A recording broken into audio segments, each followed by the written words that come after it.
back in the house. And now I want to talk some more about some general subjects relating to these issues. The sizes of businesses under a o-tavid system is different than under a capitalist system. The taxation system suggested in this model, which is not part of the Constitution, how the democratization of businesses works. There is no trade in loans. The border tariffs to protect the domestic market, and how the currency functions, how it is initiated, how it is spread into existence by the government, and how it is destroyed by the government through the taxation so that it keeps its value.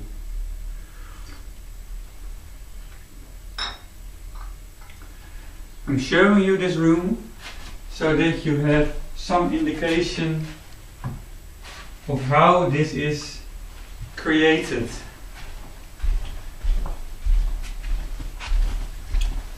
And that is, for example, not some sophisticated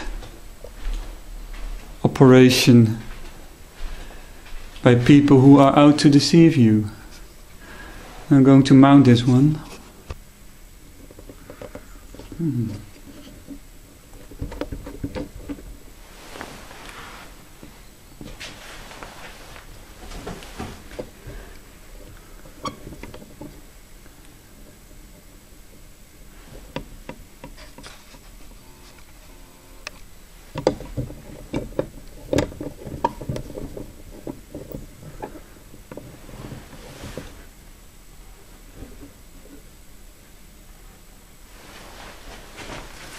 Does this look good? Yeah?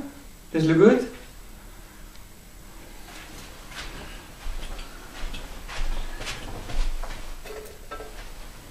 A little bit of light on the subject wouldn't hurt, would it?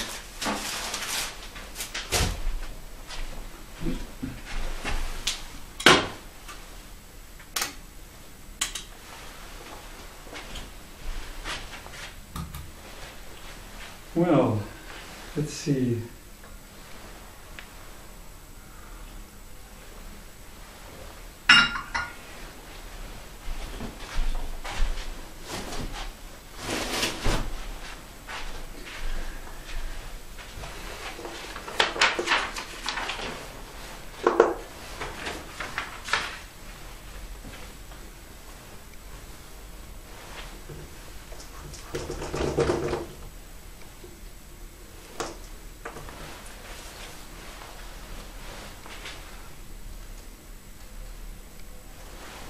Oh, I don't know if you can see everything.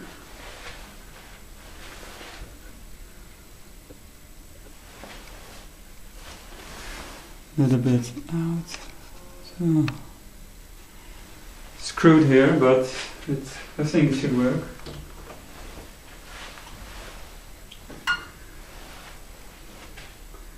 Business size under a o-tavid model.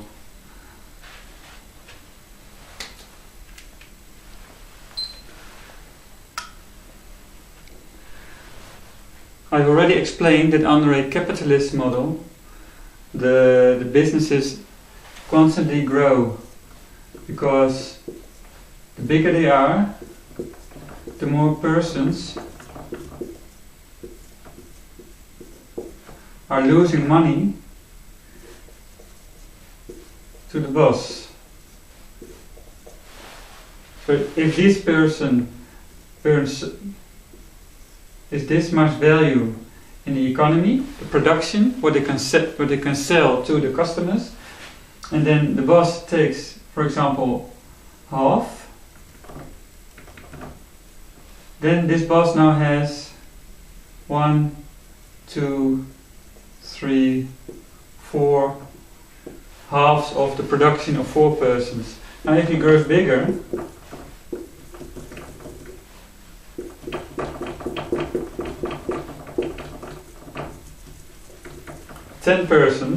additional 10 persons, then obviously this increases.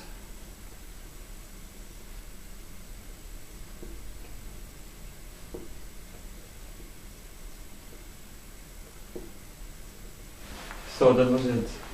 2, 4, 6, 8, 10, 12, 14.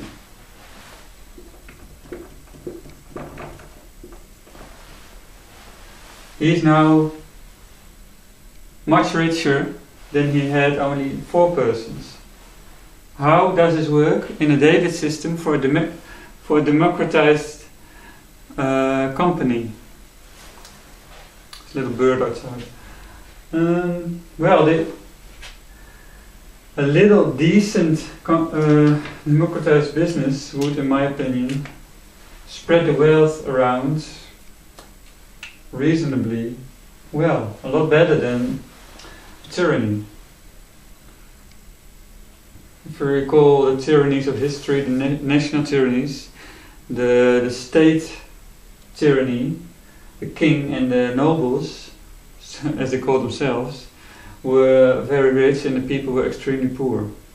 Now we have, for example, in Holland, a neo-Roman republic, a democracy of some type, and we see a reduction in the difference between the poor and the rich. When the power is spread, then the wealth is taken along, because people have the power to demand their share.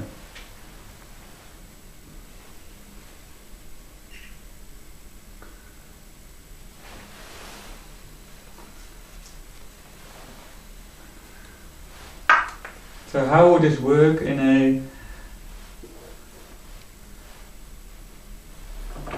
democratized business? What would the size of the company be? At some point in a tyrannical business, if another person would join but would not increase the production, then that person would have no value to the company. But if the addition in the profit of the tyrannical company is even only 1 cent, then there is an interest to hire this new person. And that is the 1 cent additional profit for the company owner. I don't know if this is understandable how I explain it.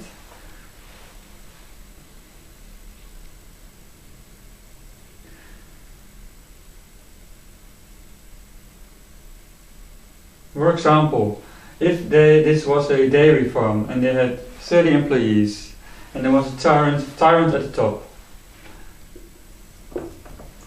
and they would hire 1 more person, but it would not increase the sales, and the wage of this person, or it would only marginally increase the production, but the wage of this person would, for example, be greater than the addition to the income of the company. So this is the wage, and this is the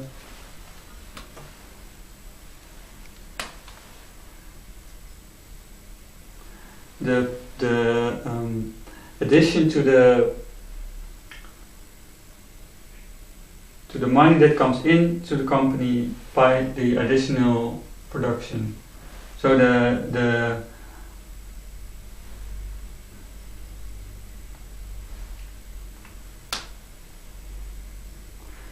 tyrant has now has a loss,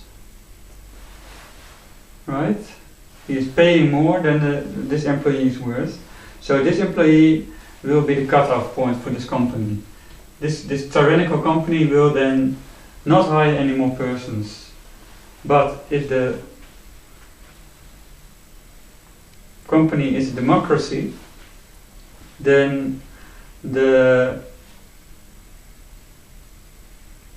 profit is divided, and it's not hard to explain. Maybe an example again.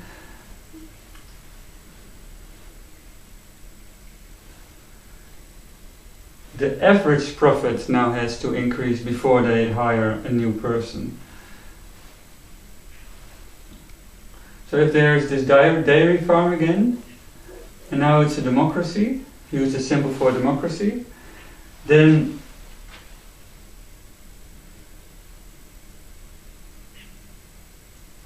they all get an equal share of the profit.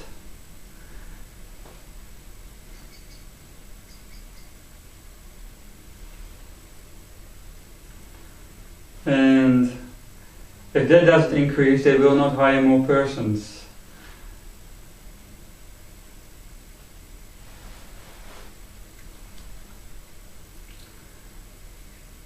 Now, say for example, someone is here possibly to be hired, and this is would be their share of the profits then.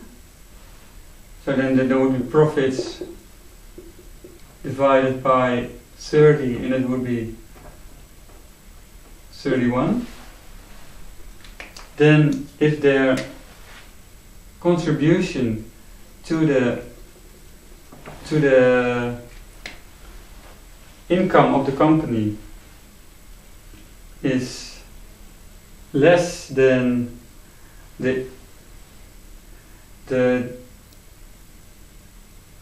take away from one employee already, then this person is not hired. And that is a higher number because these people now keep their entire share.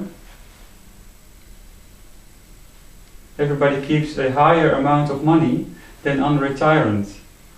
Therefore, the bar that a new employee will have to add to the company is higher. If someone is joining this company who does not add that amount of money to the company, then that person is not hired. And since it is a higher level of money, the companies will remain smaller.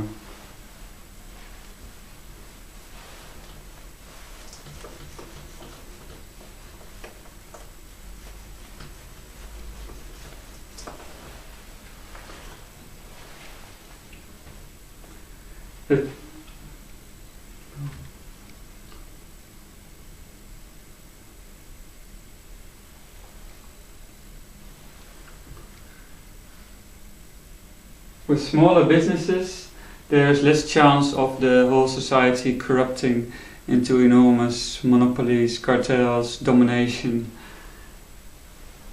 Secondly, if a democratic company is running itself, well, they are engaged in this process, and it is, to a degree, it is a challenge, a social challenge. While if you have a tyrannical company, the big boss will simply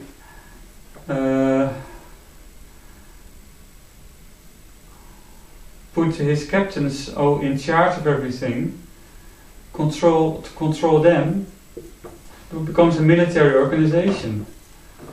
So this grows and grows and grows and grows and grows until the nation is basically destroyed. It's like a military organization with general, colonels, majors, captains, These people, they have no interest in growing too much. They have no social interest, no financial interest. The whole society doesn't have an interest in enormous businesses, because many small businesses means there is a lot of competition and job opportunities, and it is just a lively society.